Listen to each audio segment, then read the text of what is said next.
All right, imagine with me that you are walking alone on sort of a dusty road in the Middle East. Okay, you've been walking all day. The sun is baking down on you. You've got dust all over your feet. You're covered in sweat at this point. You want to take a break, but you know you've got pressing business in the city, so you just keep walking. And you desire to sort of take a shortcut through someone's field, and it's allowed. Travelers are permitted this sort of courtesy. So you sort of veer off the road, and you're walking through this field. It's a little bit bumpy, so you pick up a stick to kind of help level yourself. And when you're going on one of these bumpy parts, you sort of shove your stick into the ground, and thump, it hits something hard. And you want to keep walking. You know you shouldn't linger, but now your curiosity's a little bit perked, and so you hit your stick down again. Thump. There's something under there, and that's not a rock. So you sort of dig around with your stick a little bit, and you see a little sliver of light sort of reflecting back at you. So now you drop to your knees, and you start digging. You start uncovering, and after 5 minutes, you pull out this box that's sort of fringed with gold all around the edges. Well, now your heart's starting to race a little bit. So you pry off the lock, and you open up this box to reveal gold coins, jewelry, precious stones of every color. Your hands are shaking at this point. You pick up some of these stones and you look at them and you see they're over 100 years old. And you realize some wealthy person must have buried this here and then suddenly died. And with their death, the secret of this chest's location dying with them. I mean, you look around, there's no homestead nearby. Whoever owns this field certainly doesn't know that this box is here. So you shut the box up, you bury it again under the ground, and then you turn around and you start heading home. Except now, you're not plodding along like you were before. Now you're skipping. You've got this huge smile on your face. Now you're saying to yourself, I can't believe it.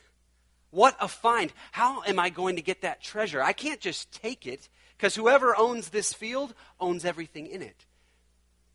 No, I need to buy that field. But how am I going to buy that field? I'm going to sell my house. I'm going to sell my cars. If I sell my business, yes, if I sell everything, that should do it. I should have enough to buy that field. As soon as you found that treasure, from that moment on, it has captivated you. Every step you take, all you're thinking about is that treasure. Every step you take, it's like gravity. You keep going back to it. Your mind is captivated by it. This is a story Jesus tells in a single verse. Matthew, you can put the verse up there. Matthew 13:44. Jesus says, "The kingdom of heaven is like a treasure hidden in a field. When a man found it, he hid it again, and then in his joy," that's the key word, "in his joy went and sold all he had and bought that field." Jesus says that there's great joy in trading something of small value for something of great value. Any one of us, if we were in that same spot, we would joyfully sell houses, cars, our business, for something that had such greater value. And with that, we're going to get into our third aspect of being a citizen of God's kingdom this morning. If you've been with us the last couple of weeks, we've been talking about how all of us are dual citizens. When we're born into this world, we're born into this country or some other country, and we're a citizen of that country. But upon faith in Jesus Christ, we are born again into a heavenly kingdom, into the kingdom of God. So we kind of have feet in both worlds. We're citizens of this world, and we're citizens of God's kingdom. And so when we come to faith in Christ, our allegiance changes. We used to be connected to this world. Now our allegiance is shifted. We no longer look to this world to direct our steps. Now our eyes are fixed on Jesus, as we just sang. And we look to him to guide and to lead us. And so we talked a couple weeks ago how that affects how we relate to higher authority, to government. We talked about politics. we take our shots from Jesus, so we are free when it comes to this world. And yet Jesus asks us, for his sake, to submit ourselves to every authority. He asks us to submit so that we'll be great citizens in this world. Because Jesus knew if the world looks at us and sees us as great citizens, then the gospel's going to flourish within society. And then last week we talked about how our citizenship to heaven, how it unites us together. In this world, there's things that divide people. How we look, how we dress, the language we speak. Those things divide us. But in the kingdom of heaven, as Oscar shared last week, Jesus' blood is the glue that holds us all together. So those things that used to divide us, they don't divide us anymore. We are brothers and sisters in the family of God. This morning, we want to ask the question, as citizens of God's kingdom primarily, how does that affect how we handle our resources? Our physical resources, our money, our possessions, but even other resources beyond that, our critical resources, our time, our talents. Everyone gets a little squeamish when we mention the word money. Listen, we've already taken the offering, okay? The pressure's off. This is not a plea for money. This is us wanting to understand, if we're really citizens of God's kingdom, how should we handle our resources? And that's a question that the Bible talks to a lot. Someone said this week that I read that there's over 2,000 Bible verses about money. I didn't check that fact. You can check that fact and get back to me. Jesus, he told parables, stories like this one. Over half of the parables he told are about money. And what's even more shocking is Jesus talked more about money than he did about almost any other topic. More than he talked about heaven or hell, more than he talked about faith, more than he talked about prayer. And if you're an inquisitive person at all, you have to wonder why. Why did Jesus talk about money so much? The answer to that is that there's a connection between our spiritual life and the way that we view and handle our money. They're related. And we're going to come back at the end and talk about why is that so important to Jesus. But the question we want to address this morning is how, as citizens of heaven, who are living here on earth as strangers, as aliens, how are we supposed to handle our resources? And there's one place in particular where Jesus addresses this question head on. And we actually read it earlier. It's from the Sermon on the Mount. If you have your Bibles, I want you to open up to Matthew chapter 6. We're going to start in verse 19.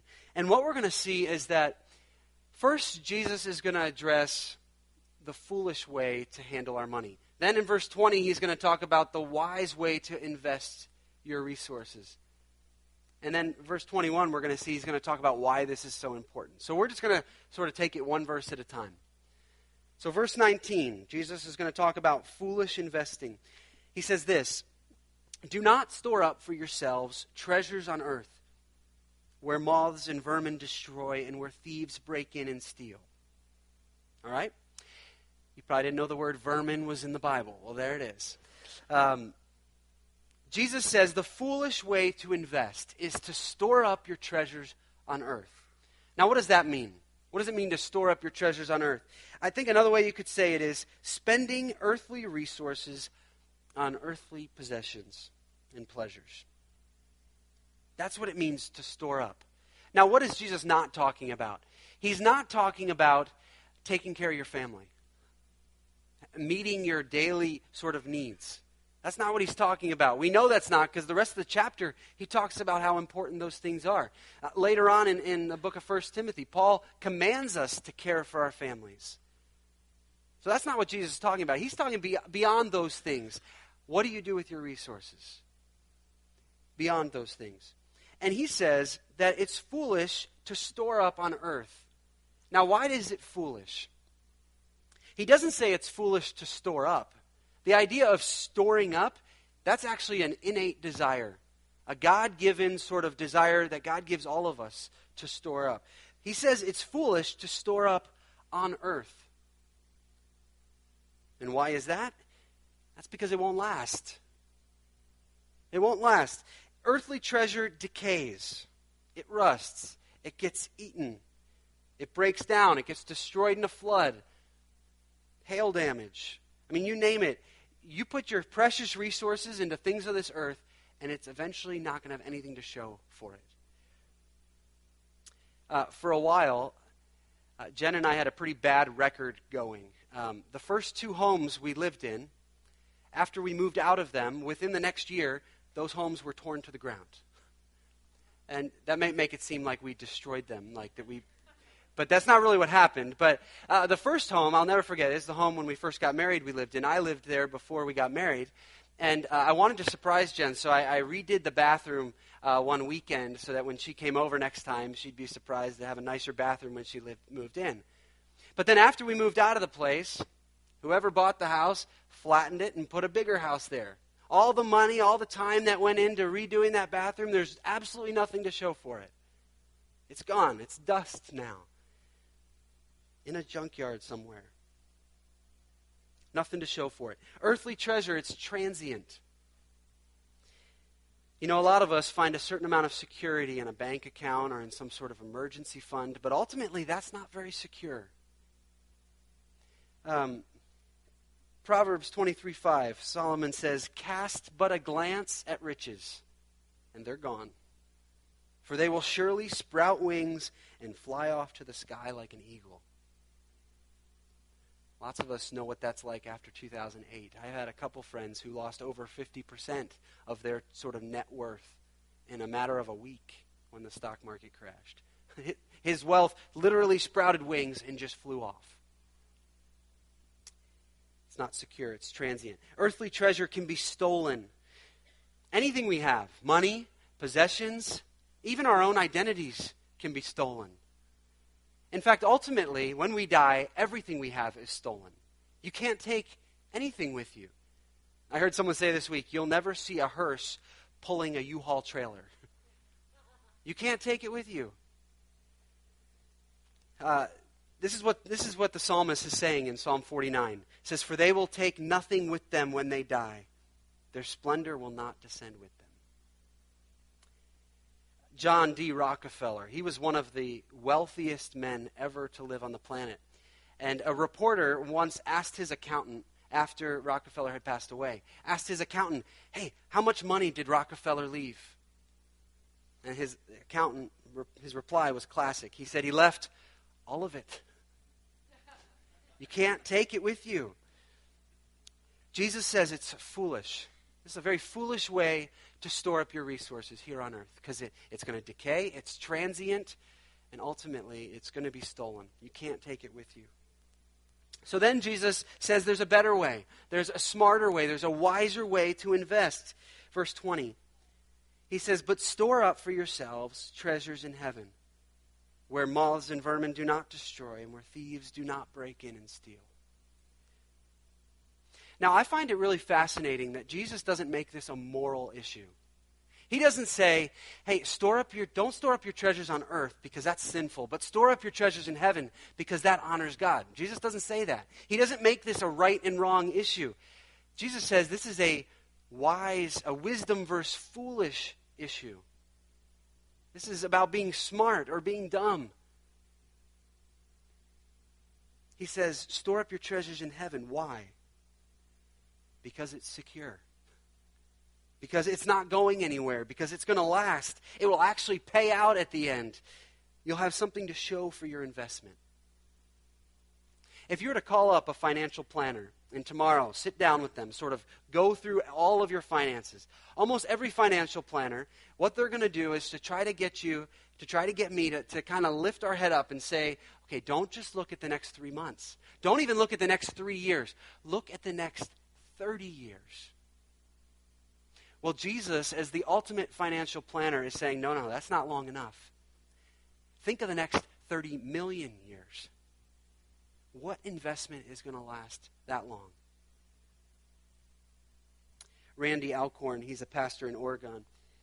He uses a picture of a dot and a line. He says our lives have two phases. There's this phase of a dot, and then there's this sort of line extending out of it. This dot existence is the here and now. It has a beginning, it has an ending, it's brief. But then all of us have this life that extends out of that dot, that goes on for eternity, our life with God.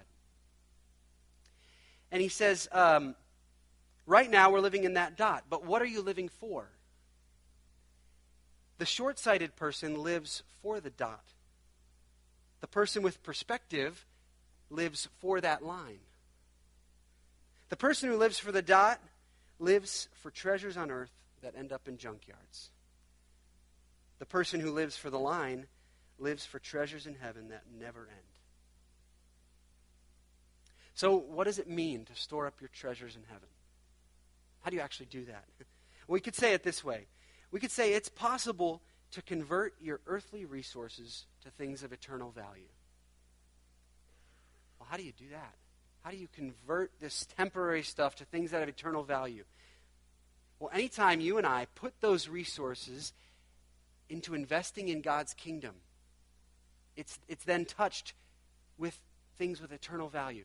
A.W. Tozer said it like this. I thought it helped make it really clear.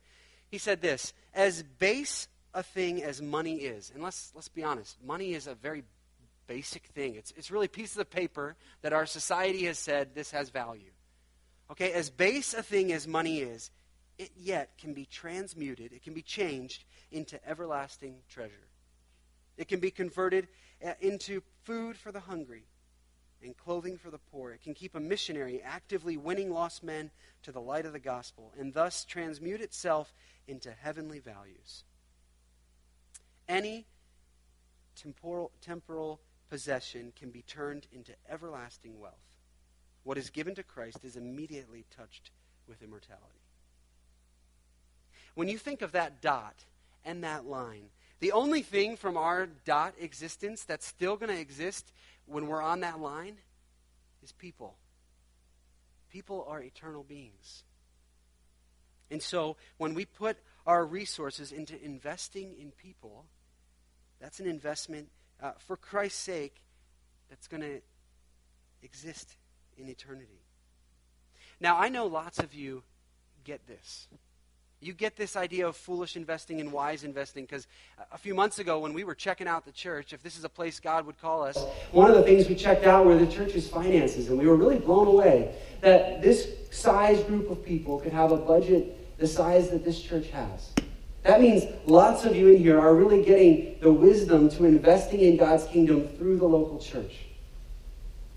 But what I would love to know is, what kind of investment is this group making outside these walls? Because I know you are. Investing in supporting missionaries who are taking the gospel around the world. Supporting parachurch organizations who are reaching out to college students and high school students and teen moms. Or even just organic ministry where you're caring for people. I'd love to tally up and figure out what that number is. Because I think we'd be blown away. So many of you really get this idea of investing in God's kingdom. And there are lots of opportunities all around us.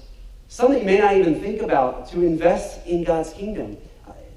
The number of ways of how we can do that are really staggering. I'll give you an example that happened for us recently. When we sold our house in Ohio, it sold really well. We bought it as sort of a fixer-upper, so when we sold it, we got more out of it than we put into it. And so we decided to put some of that money into God's kingdom.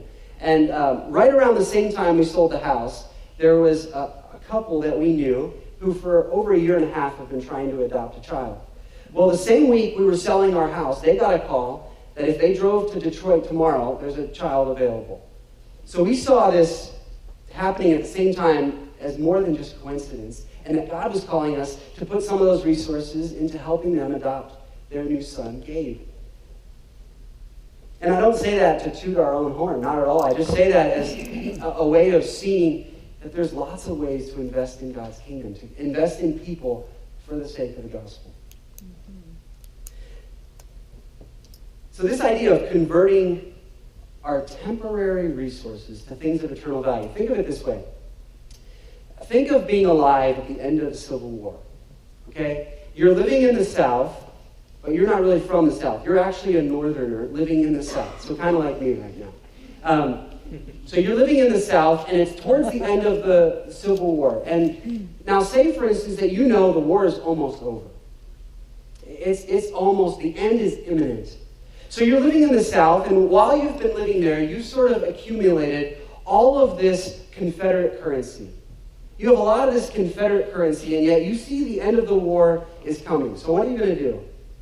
Well, the only wise thing to do is to immediately cash in all of that Confederate currency for U.S. currency, because as soon as the war is over, that Confederate currency has zero value. No, you'd be smart just to keep as much Confederate currency as you need to make it in the short term, and put all your resources into U.S. currency, because that's what's going to last. Well, Jesus, as sort of the ultimate market forecaster, is telling us the currency of earth has a timeline on it, and it's coming to an end. It will be worth nothing when Jesus comes back or when you die. And when, in the grand scheme of things, both of those events could happen at any time and are going to be relatively soon. You know, people in the stock market, they're called market timers. They're people who kind of look at the stock market, and when they can see it's about to take a nosedive, they try to warn you to put your resources into more stable vehicles like CDs or bonds or things like that.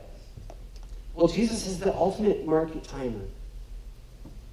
Eventually, there's going to be a huge upheaval of the system of this world, and those things are not going to be worth anything. So he says, switch it all to a more stable vehicle, not from this earth, which is volatile, it's going to take a permanent nosedive, but into heaven, into God, where God himself is ensuring it. There's nothing wrong with that Confederate currency, as long as we realize its limits. Accumulating vast earthly treasures that we can't possibly hold on to for long is equivalent to stockpiling Confederate money, even though you know it's about to become worthless. Jesus says it's a lot wiser to convert that money into earthly treasures. Now, so Jesus has given us his wisdom. It's foolish to invest here on earth, wiser to convert it into eternal treasures that are going to last forever. Now, again, why does this matter? Why does it matter so much to Jesus? Why does God have over 2,000 verses in the Bible about money? Well, verse 21 is going to give us that answer. So why God cares so much? For where your treasure is, there your heart will be also. It's a simple truth that our heart and our treasure, they go together. You cannot separate them. We were created this way. We're created as beings that love treasure. That's how God made us to be. So this means, if our heart and our treasure goes together, this means that we could ask, what do you really care about? And if you were to make a list of the things you really care about, I bet you'd find that your resources are going there as well. Or you can do it the opposite. You can get your bank statement, you can get your credit card statement, you can see where all your money is going. And I bet you'd find those are the things you really care about. They go together. A perfect example of this, we've sort of been on the lookout for a new couch the last several months. We've got two sort of older couches, one that was given to us, one we got really cheap. We don't love either of them, so we've been sort of couch hunting. But we haven't pulled the trigger yet. We have one in mind at the moment, actually. But 2 weeks ago, our son decided to puke all over one of the couches. And I was really thankful I was at work, because Jen was just sending me pictures, but she was home working on trying to get it out of the couch. Anyway, it's a little graphic, sorry. But this is what makes the point. That was frustrating for her mainly, but for both of us. But how much more frustrating would that have been if we had, the day before, already purchased a new couch? Because as soon as we would invest our resources into that, our heart's now more there. So we would have cared a lot more. That's the way possessions are. They sort of have a gravitational pull to them, grounding our heart here on earth. The more possessions you have, the stronger the pull. And God says, you're a citizen of heaven. You're to be a pilgrim. If you know anything about pilgrims, they travel light.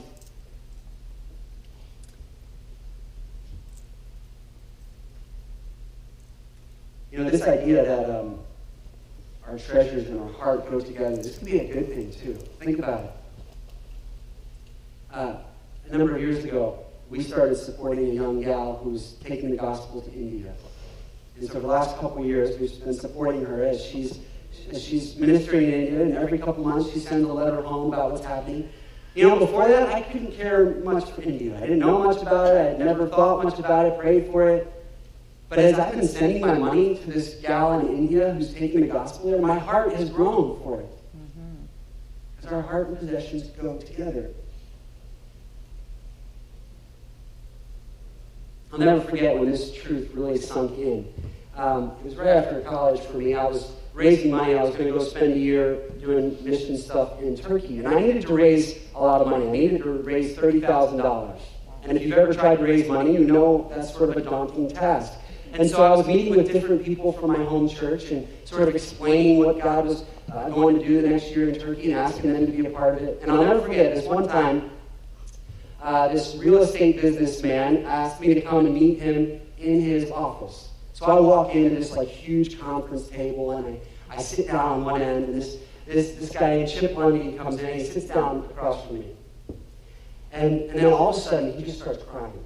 This 60-year-old man just starts almost like sob crying. And he goes on to explain how he just feels so blessed that he's able to be a part of what God's doing all over the world through his money. He's not able to go at this point in life, but he can be a part of what God's doing across the world. And so he was thrilled to be able to be a part. And then what shocked me even more than him crying was he goes, I want to fund half of your time over there. Hands me a $15,000 check.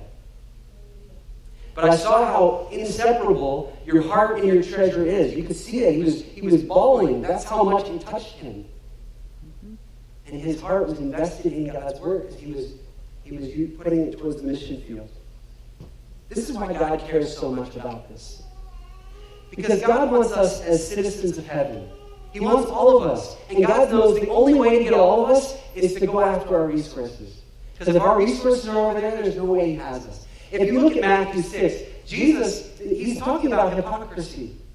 He starts Matthew 6 by saying, when you give, don't give in those loud barrels so everyone can see. Make a big racket while you're giving. Oh, when you pray, don't pray these really long, sort of eloquent prayers so people can see. When you fast, don't kind of look all disheveled so people know you're fasting. He's talking about hypocrisy. Jesus is saying God wants all of you. He wants all of you to be his citizen. And when you're his citizen, your resources are his. You're investing in his kingdom. I want to end by telling you a story about Oscar. Oscar is a businessman. He owns a factory. This is back in the 1940s in Poland. And his factory, he employed mainly Jews. And they made stuff that was very useful to the Nazis, all sorts of different wartime stuff. And so he did very well for himself. In fact, the factory just kept succeeding. But by the time 1944 came around, the Nazis weren't winning the war at this point. And in fact, they were sending more and more Jews off to Auschwitz and places like that. So Oscar was getting very concerned for the people who worked for him. And so he came up with this idea of, what if I move my factory and I take my workforce with me? But the more he thought about it, he thought, that the Nazis aren't going to let me just take all these Jews that work for me away. So he knew he was going to have to bribe them. He was going to have to buy these workers. And so he creates a list of people, 1,100 different names called Schindler's List. And he puts all these names down, and then he goes and he spends a fortune giving money to take his factory and all of these workers with him. I want to show you the final scene from the movie Schindler's List. Watch this with me. He's standing in front of the 1,100 people that he's just sort of purchased.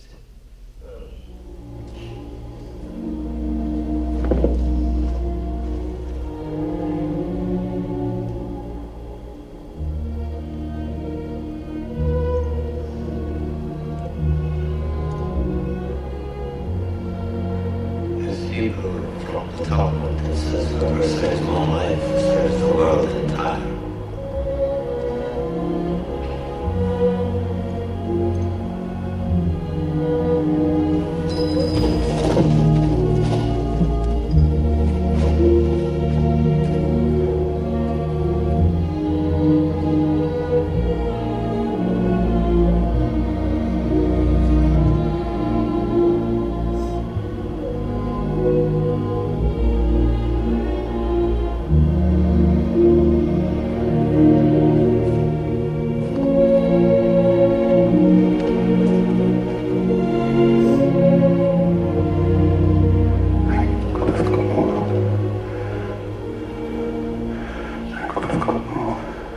confession. I couldn't ask her. There are a lot of country people who are alive because of you, Catan. If I didn't go away,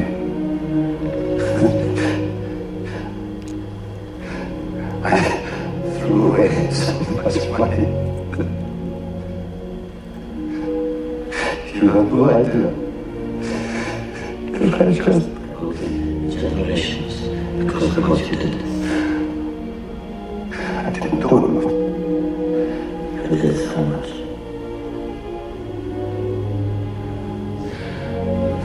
This car. You couldn't move this car. Why did I keep the car? 10 people right there. 10 people. 10 more people.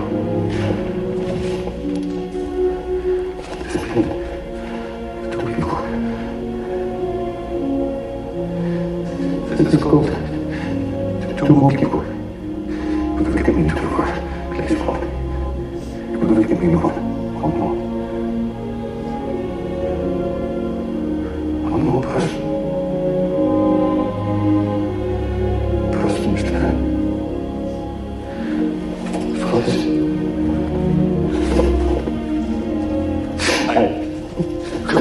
God. One more person.